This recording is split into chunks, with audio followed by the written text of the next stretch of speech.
cabo de guerra entre Lula e Lira é fruto do presidencialismo do descaso criado por Bolsonaro, diz professor da USP.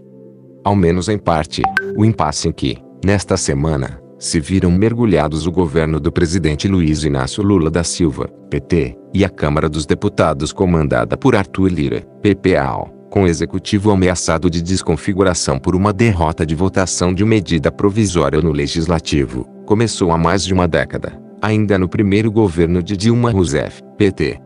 À época, a então presidente resolveu apostar na pauta anticorrupção como marca de sua gestão. Essa decisão, de acordo com o cientista político Fernando Limongi, da Universidade de São Paulo e da Fundação Getúlio Vargas, levou a uma espiral de resultados que custariam a Dilma não só o próprio mandato, mas levariam a um processo que enterrou o presidencialismo de coalizão como o país o conhecera até então.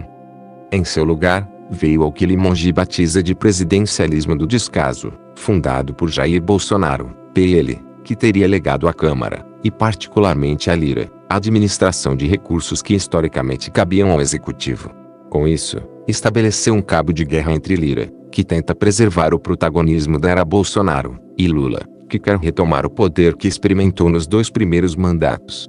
Possivelmente, no entanto, a situação do país, e de seus políticos, teria sido diferente se Dilma não tivesse apostado muitas fichas na Operação Lava Jato.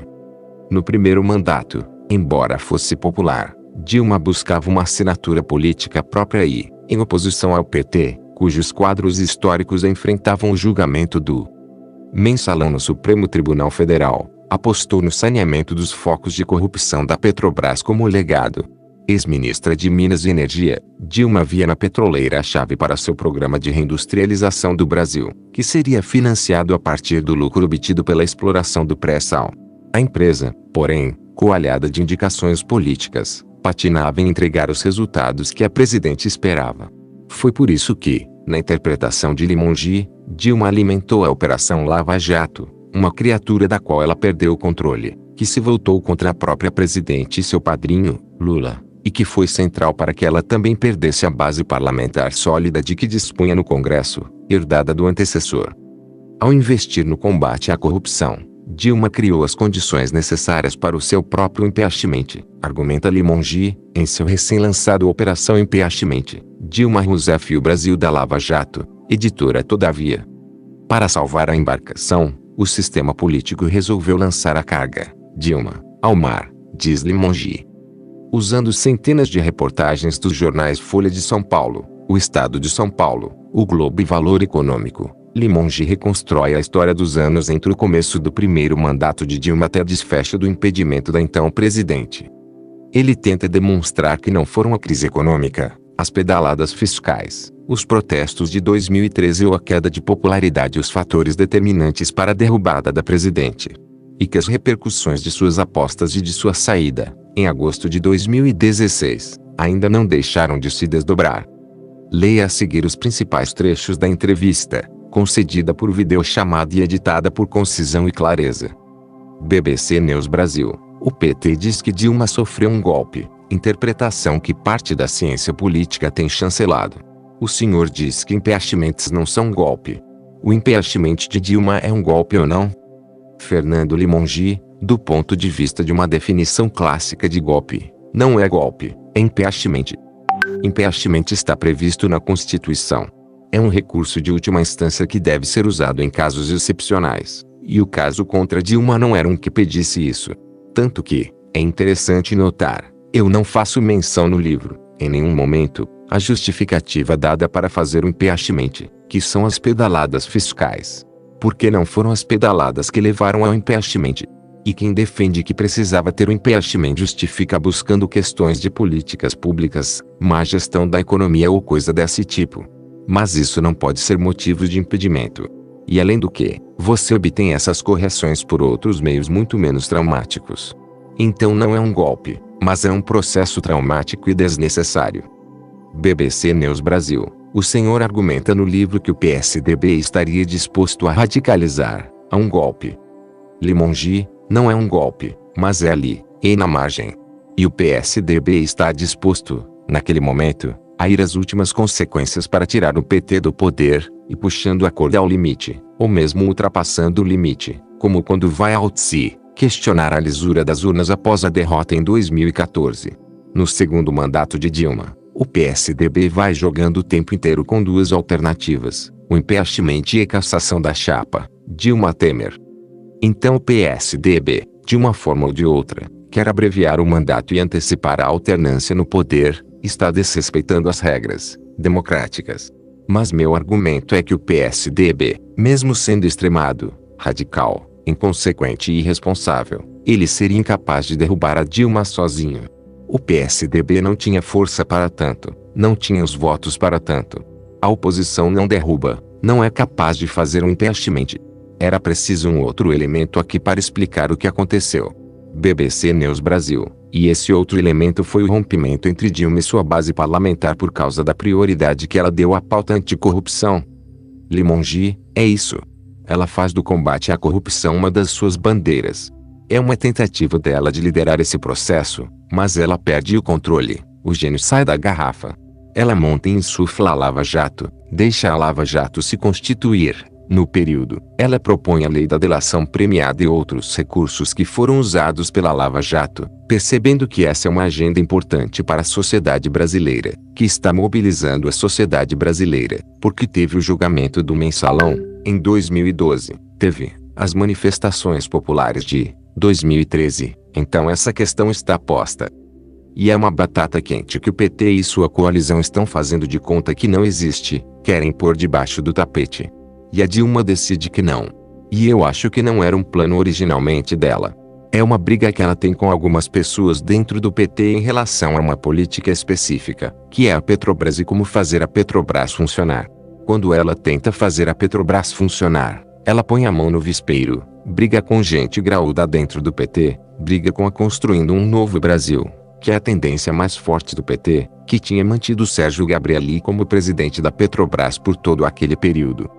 Ao fazer essa modificação e trazer a Graça Foster para a presidência e fazer um saneamento da Petrobras, com demissão dos diretores indicados pelos partidos aliados, para ver se a Petrobras podia ser a locomotiva do processo de industrialização brasileiro que ela tinha em mente, ela mexe nesse grupo e nos interesses que estão rodando ali com a geração de recursos ilícitos dentro da Petrobras.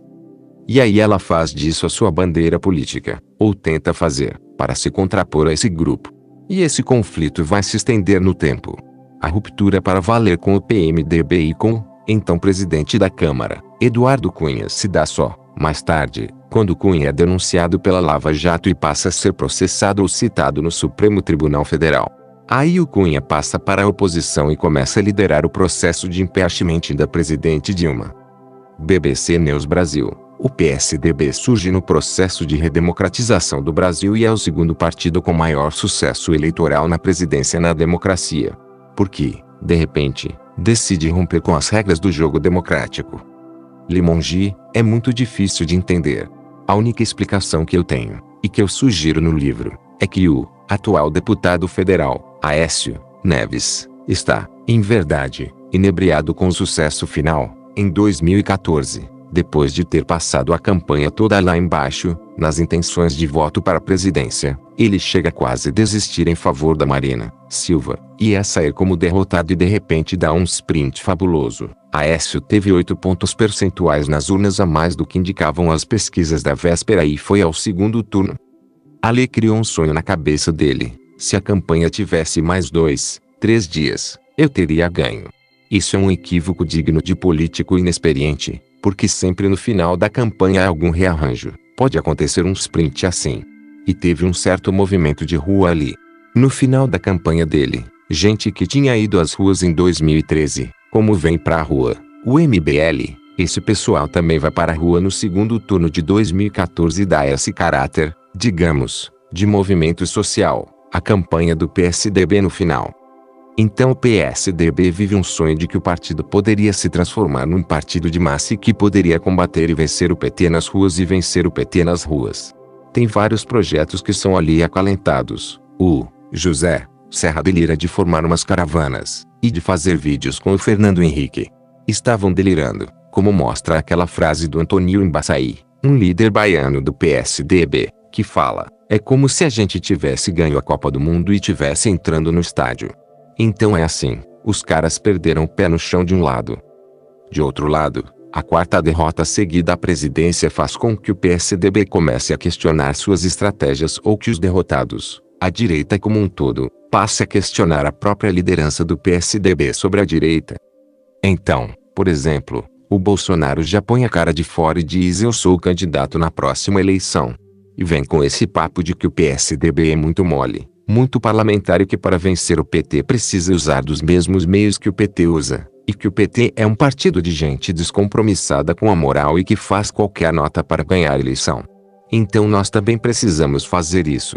Então, o PSDB está sendo pressionado pela direita e o Aécio vê nisso a possibilidade dele, na verdade, ser o líder desse movimento e instrumentalizar essa pressão para vencer a concorrência com o Geraldo Alckmin, que, pelas regras não escritas do partido, seria o candidato à presidência em 2018. Então ele embarca nessa radicalização e o partido se divide entre os que entram com o Aécio e os que tentam chamar o partido à razão. BBC News Brasil. Outro ponto crítico na história, do lado da esquerda, é porque a Dilma, que era extremamente popular quando decide abraçar a pauta anticorrupção, toma esse caminho. Limongi, evitei abordar isso no livro até porque não parecia uma coisa muito estabelecida. Mas a pessoa forte na orientação da Dilma e que definiu essa estratégia dela foi o marqueteiro João Santana, porque ela começa a subir de popularidade quando faz aquela faxina ministerial no primeiro ano de governo, em que demite uma série de ministros acusados de malfeitos nos primeiros meses da gestão. Então aquilo vai dando muita repercussão. O João Santana está fazendo pesquisa de opinião pública e está vendo que aquilo está pegando bem. Aí vem o julgamento do Mensalão, em 2012, e esse passa a ser o grande ponto negativo do PT, ao qual o PT não sabe como reagir. Nesse meio tempo, a Dilma entra em conflito com o PT na Petrobras. Ali, ela não queria moralizar, mas queria tornar a empresa eficiente.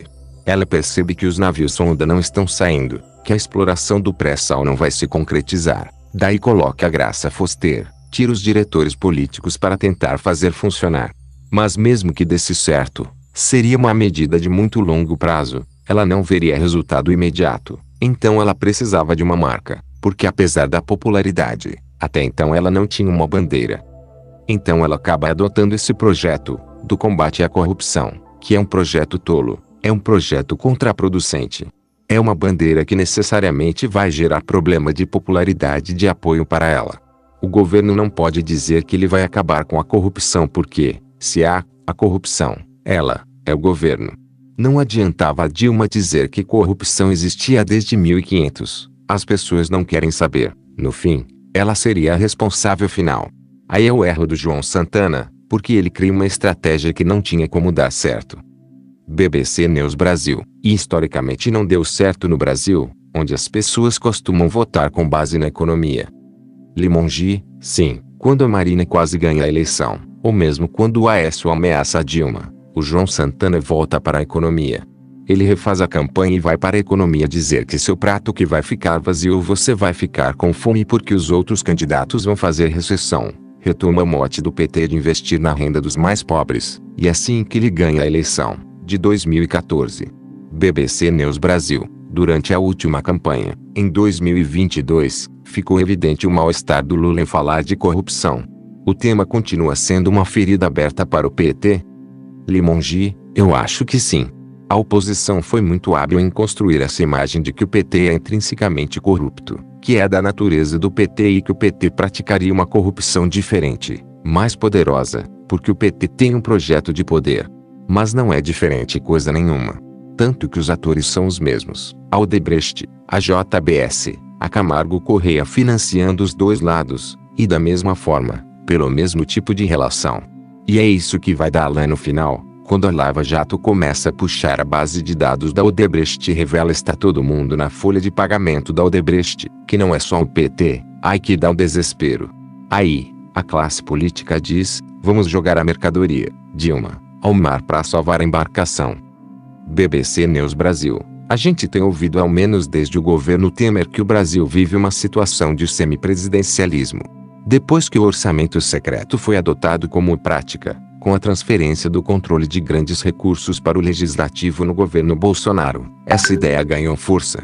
Essa semana, O Congresso ameaçou desconfigurar o executivo de Lula. A queda de Dilma também implicou na derrocada do sistema de presidencialismo de coalizão como o conhecíamos. Limongi, não foi imediato. Quem acabou de implodir isso, o presidencialismo de coalizão, foi o Bolsonaro. O que a Lava Jato e o impeachment da Dilma implode é o sistema partidário brasileiro, sobretudo a centro-direita.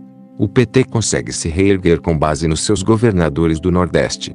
Mas o resto do sistema político sucumbe ao terremoto. Bolsonaro poderia ter reconstituído, organizado a direita e a gente ter um sistema novamente funcional, minimamente equilibrado. Mas não fez. Então, a destruição completa que a Lava Jato traz é quando a Lava Jato chega ao poder, o espírito Lava Jato chega ao poder com Bolsonaro. O Bolsonaro é um lavajatista, é desse espírito de que justiça boa é justiça rápida e eficaz para eliminar os criminosos. Não é casual que o Moro virou o ministro da Justiça dele, porque há esse casamento ideológico e de princípios.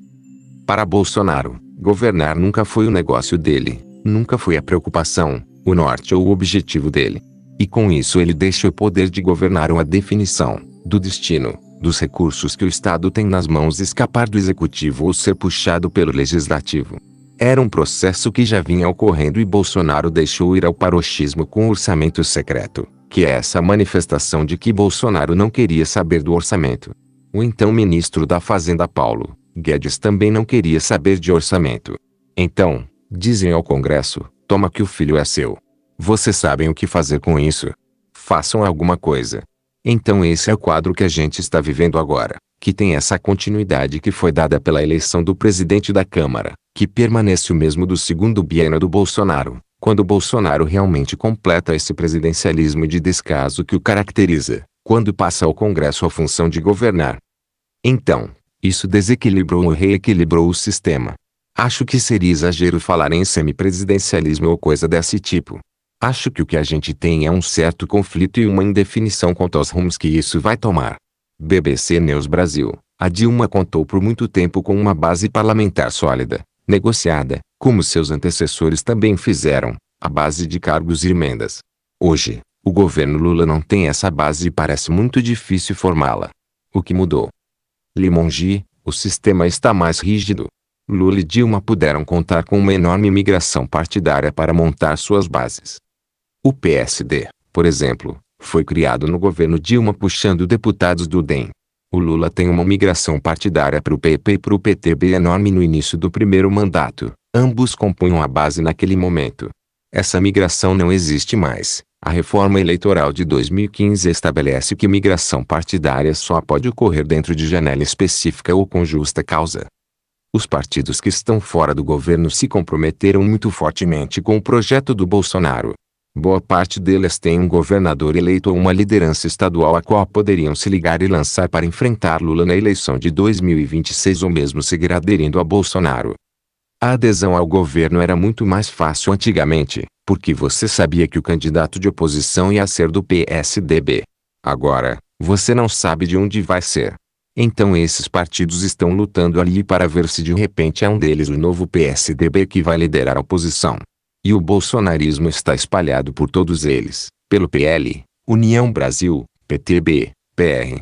Então você não consegue ter previsibilidade e coesão das máquinas. E ainda em toda a questão da cláusula de barreira e o fim das coligações proporcionais, que criam uma baita incerteza para os partidos sobre a sua sobrevivência na próxima eleição. Então é uma questão difícil de ser resolvida. E tem o fator Lira, que concentrou muito poder como presidente da Câmara nos últimos anos, com as sessões remotas durante a pandemia. Por tudo isso não está claro qual vai ser o novo equilíbrio ou se não teremos um equilíbrio e um confronto aberto entre presidente da República e presidente da Câmara vai se tornar o novo padrão.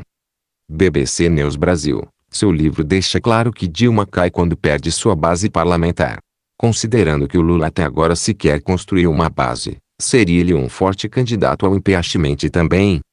Limongi, não, porque hoje o Lula teria os votos para barrar.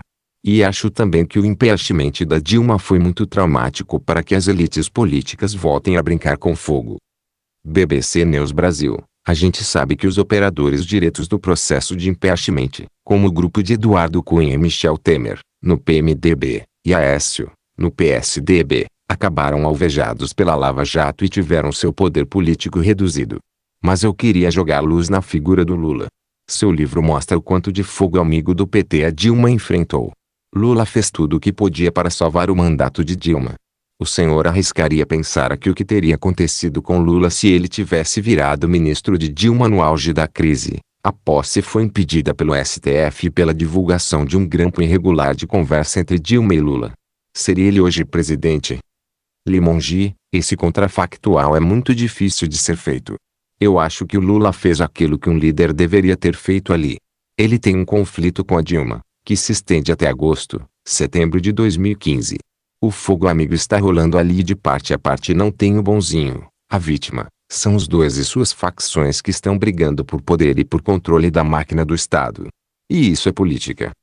Mas a hora que a Dilma é ameaçada pelo Cunha e por uma possibilidade real de impeachment, eles se entendem melhor.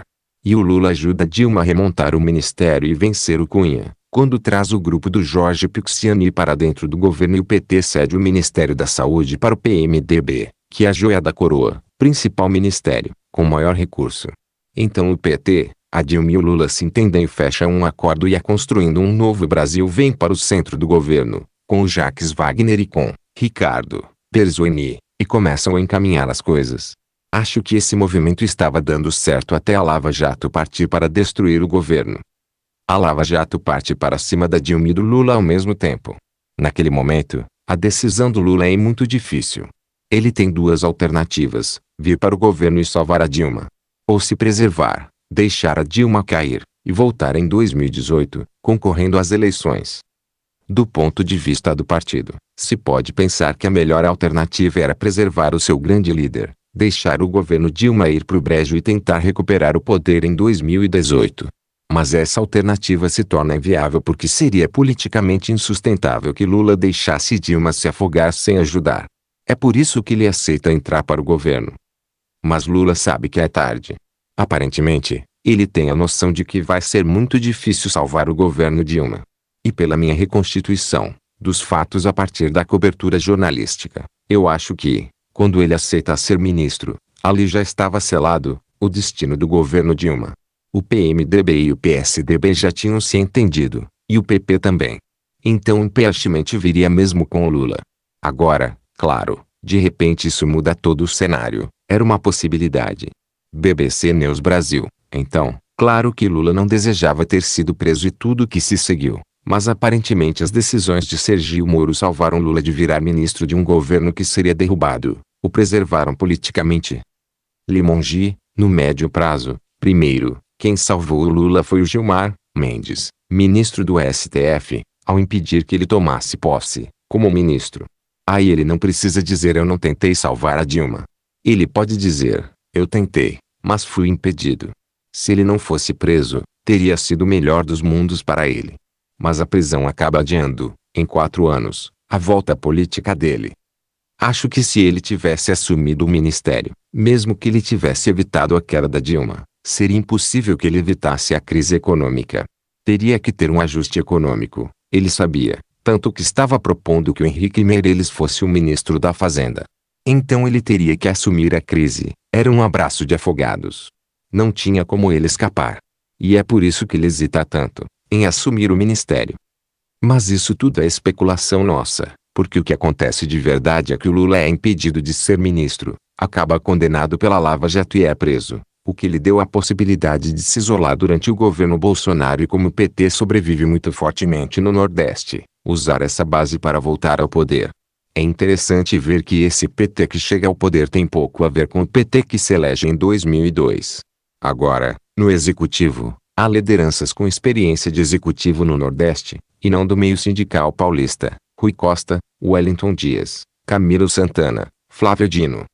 BBC News Brasil, na sua avaliação, a solução do imbróglio de Lula com Lira depende de uma reestruturação da direita. Limongi, depende da reestruturação da direita e o quanto a direita acredita que pode passar a pão e água até a próxima eleição. A direita acredita que terá um candidato para confrontar o Lula em 2026 ou vai querer negociar ministério e apoio? BBC News Brasil. O governo Lula tem sido muito criticado por problemas de articulação política. Limongi, ninguém ganha nem perde todas.